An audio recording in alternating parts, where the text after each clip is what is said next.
Check out these charts. This first one, it shows option trading volume, which as you can see, starting in 2020, skyrocketed. The second one, it gets a little bit scarier.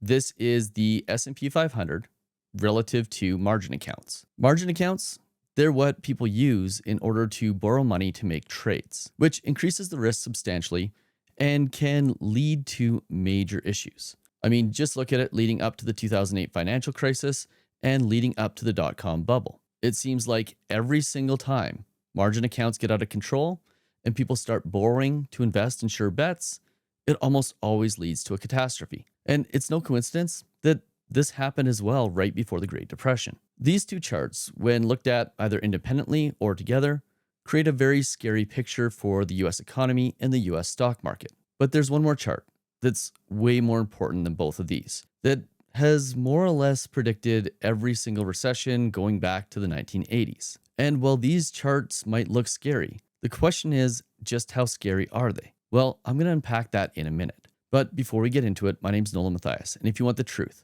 the real truth about personal finance and economics, this is the place for you. So do me a favor, hit the subscribe button and hit the like button so more people like you can see this video. And at the end of this video, let me know in the comments below, what do you think is going to happen in the economy? And are these charts really as scary as they might seem? Okay, so let's be real here. Both of these charts are scary. Options trading and volume is at an all-time high. Now, this could mean a couple of things. It could mean that institutional investors are hedging their bets on the market. And there would be good reason for that given unemployment data and a couple other things that we'll talk about a little bit later on. But it could also be an indicator that people are speculating, making big bets with big risk, and hoping for a massive return in a very short period of time. The reality is we don't really know who's making these options trades. Is it institutional investors or is it individuals? It's really hard to tell. But what we do know is that options, which are the ability to buy what's called calls and puts, that give you the ability to basically bet on the market without buying the actual stocks that you're betting on, or in the case of a put, actually selling it. These run a fine line between being a valid investment tool and being outright gambling. But even though you can see that when options trading goes up, it seems as though the stock market also goes up, this isn't necessarily the reason that markets are at an all-time high. So the options trading chart, while it's interesting, it's not exactly scary yet. This margins chart, on the other hand, it definitely is scary. Because what this means is that institutions or individuals are borrowing money to make bets. And that can have unintended consequences. It can make a correction that might be 2 or 3% into a full-out crash as people try to cover their margins and pay back the money or not lose the money that they don't have. Now, like I said before, when margin trading goes up, when a recession hits, it gets really bad quick. In fact, it's interesting that in many cases, margin trading increases right before a recession, right before things turn around and correct. But that doesn't mean that it's indicative that trouble is right around the corner. So we need to unpack both of these things before we make an assertion about what's going to happen in the economy and in the stock market. So let's talk about the option volumes. This could be institutional investors just covering their butt, hedging their bets to make sure that if the market turns, especially with all the volatility and craziness right now, that they aren't going to lose everything all at once.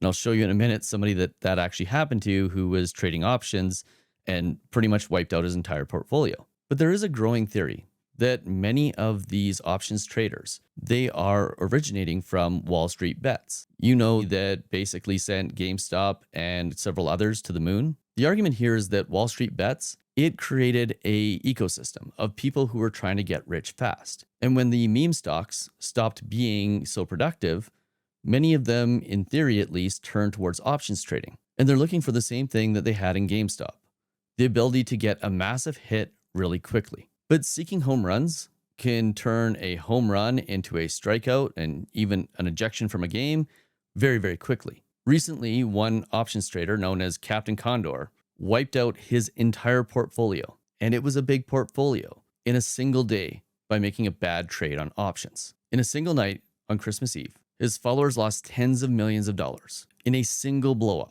And it exposed not only the perils of the martingale strategy, which I'll explain in a second, but also the potential perils of options trading. David Chow, who I'm just learning about now, is known as Captain Condor. And this is largely in reference to a trade style, which is called the iron condor. It's basically a strategy where you buy or sell a call spread above the current market and a put spread below it. And this strategy is basically a bet that the market isn't going to move. When you buy a call, you're basically buying the ability to call those stocks and buy them at whatever value the call was at. When you buy or sell a put, it's the exact opposite. So when you buy a put, if you hold a certain stock, you gain the ability to sell it to somebody at a predetermined price.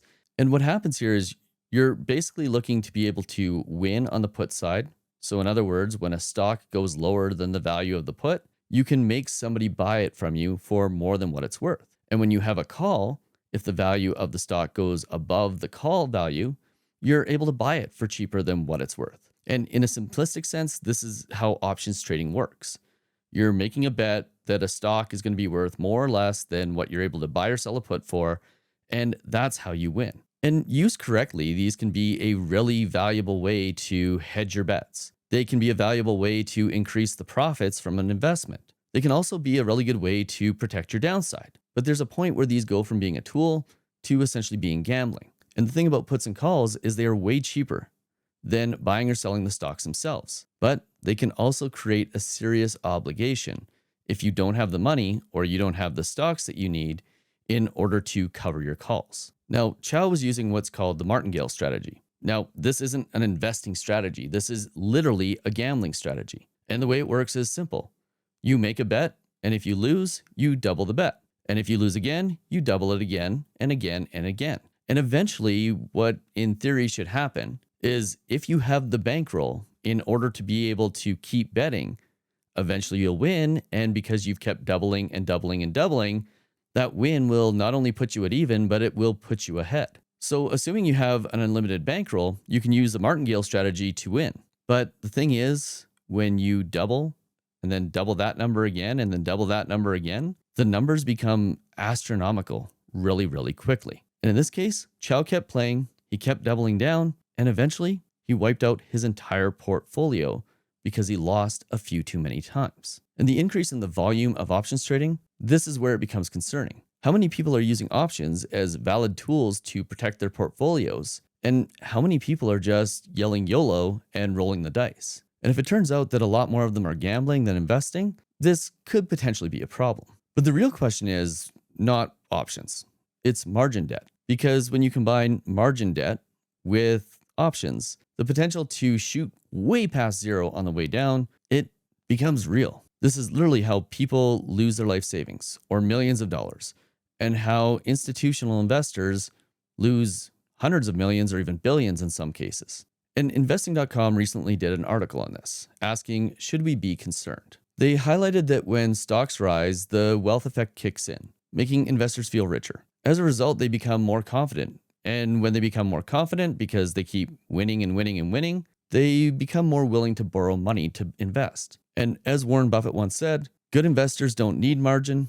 Bad investors should never use it. Rising margin debt, as we're seeing right now potentially, it can fuel bull markets. But it also acts like dry kindling, especially when these sentiments reverse. When you have extreme levels of margin debt, it creates significantly more risk in the markets. And this is what turns corrections into all-out crashes. When everyone is running for the door because they have to cover their margins and either sell everything that they have or do everything they can to stop the bleeding. But investing.com's article, it shows a slightly different graph than what I have. It shows total market cap and margin debt as a percentage of the total market cap. And based on this, it doesn't seem like margin debt is a major concern. Because as you can see from the green line, it's not the highest it's ever been relative to the market. In fact, it's at a pretty normal level, at least relative to the market. Now, the one big concern here is that we have 7 stocks, the Magnificent Seven, that make up a significant portion of the total market cap, which means this margin debt, if you normalize the Magnificent Seven, might actually be way higher than we think. So at this point, are options concerning? Yeah, but not necessarily overly concerning. Is margin debt concerning? Well, investing.com makes an argument that it isn't. I might argue, based on the fact that 7 stocks are leading the S&P 500, that it might be a little bit more than what they are looking at. But there's even more to this story, because there's one thing that rarely happens, and that's when you see a dive in consumer sentiment, which in this graph is the blue line, yet the S&P 500 and the stock market keeps rising. Most of the time, the stock market and consumer sentiment, they tend to work in unison. If the stock market starts to crash, that reduces consumer sentiment. Or if consumer sentiment goes down, the stock market tends to react. But we're in this really weird time where consumer sentiment is falling, and it's falling fast. Yet the stock market continues to hit all-time highs. And there's one major point of concern here, and that's the fact that if consumer sentiment is falling, that means people are worried about the economy. And when they're worried about the economy, they tend to spend less, which ultimately at the end of the day is going to have an impact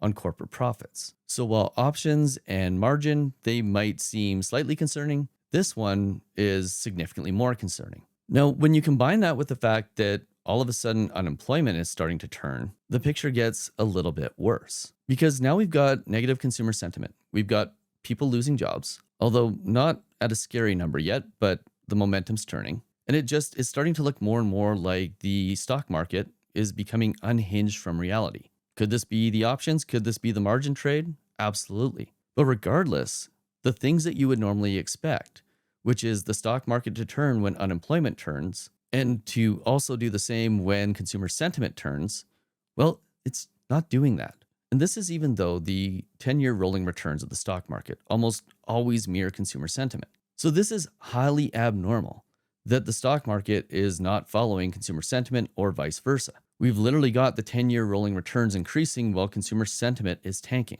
This is something that, as you can see from this graph, going back to the 1960s, never happens. But that doesn't necessarily mean that the stock market is going to crash. The next chart, though, would give you a pretty good indicator of what to watch out for. Historically, recessions are triggered by multiple different factors, but the one that almost always precedes a recession is inflation. In almost every single case, going back for quite some time, you can see inflation, which is the blue line, increasing right before a recession. And this has some significant implications with what's going on in the economy right now, especially in relation to the Federal Reserve. Because the reality of inflation is it is quite often caused by interest rates being too low. There being too much money in the economy. And as of right now, it appears as though inflation is flat and that we shouldn't be concerned. But we have all of these other factors that are basically acting like kindling on the fire of the next recession that could come into play. So if there were significant inflationary events, we could find ourselves heading into a stock market correction or crash and the very next recession, which is why things like this are so troubling. This is a recent article saying Trump says inflation data means that the Fed can cut interest rates. And not only is Trump saying that the Fed can do it, he's almost insisting on it. And I'm not really sure why this is. Is it because if interest rates are lower, the economy will do better and he'll look really good? Is it because he genuinely believes that interest rates need to be lower so people can afford to buy more things and basically have a lower cost of living? I'm not entirely sure, but we all know at this point that lowering interest rates is inflationary. And it's a very fine balancing act between lowering interest rates too much and causing inflation and lowering them just enough in order to make sure that inflation doesn't rear its ugly head. In other words, to find balance. Now, it's interesting to note, and I'm politically agnostic here. I don't really support the left or the right, but I'm an economist, so I would say I'm fiscally conservative. But the right side of the political spectrum, the right side of the media, is reporting this as consumer prices, they only rose by 2.7%, and affordability is getting better. In fact, they go so far in some cases to say that the Federal Reserve should be criminally probed, I don't know if that's the right word for it, in order to make sure that they aren't delaying action. Now, this is something that is very clear. The Federal Reserve, the central bank, is independent from the government. They need the ability to be independent so they can manage the economy in a way that isn't influenced by politics. But that's not what's happening right now. The last piece of America, it seems like, that is still independent of the president is fighting for its life. And the irony here is that them fighting for their life is actually the thing that is protecting Americans from the next big recession. But that isn't stopping the government from going after Jerome Powell. Now, this is ridiculous because Jerome Powell does not make the interest rate decisions. Yes, he's the governor of the Fed. However, interest rate decisions, they're made by committee, a group of 12 people. The interest rate cuts in December, 9 of the members voted for them, 3 of them didn't. Every single rate cut is in fact decided by committee. So attacking Jerome Powell doesn't change what decisions will be made with respect to interest rates. But the Federal Reserve losing its independence, that could. And that could be devastating for the US economy. And again, when you look at the headlines on this, the left and the center and the right all cover it completely differently. But this doesn't come down to political ideologies. In fact, the Fed is set up specifically so that political ideologies don't affect the decision making. This comes down to having a central bank whose primary and only purpose is to keep inflation low and protect jobs. And when you start to meddle in that by doing things like lowering interest rates faster than they should, you not only risk inflation, but you risk a recession, you risk unemployment, and things can get really bad from there. And not only that, the battle between Trump and Powell, it could have a significant impact on the stock market, and not in a good way. If investors think that the central bank's independence has been compromised, well, treasury yields would probably soar and the stock market may decline sharply. And with the amount of margin that is in the market right now, that could mean that a sharp decline turns into an all-out crash. And at that point, inflation and interest rates are the least of our worries. So here's the reality. The Fed is unlikely to cut interest rates anytime soon. And that's good news, because that means that the economy is going to be at least kept in check, and that inflationary pressures, especially considering everything that happened that's inflationary around tariffs, are going to be kept somewhat under control for the next little while. And the fact that there was a tight split in December, and the fact that the Fed is very serious about having these conversations as a committee and agreeing to do the right thing, that is what is keeping the economy intact. Messing with the economy, messing with interest rates is dangerous. And when you have a situation like what we have right now, where you have high volatility, you have record levels of options trading, you have record levels of margin debt, and essentially a house of cards that one wrong move could bring crashing down, you don't want a Federal Reserve that is taking inflationary measures. You want a Federal Reserve that's calm, cool, collected, and independent from the government. Because at this point, even though there is nothing really there to suggest that we're headed to the next crash or recession, one wrong move could absolutely send us there. And not only send us into a recession, but into a financial crisis. And by the way, if you want to see what always happens before a financial crisis, and a lot of this stuff is the stuff, make sure you check out this video right here.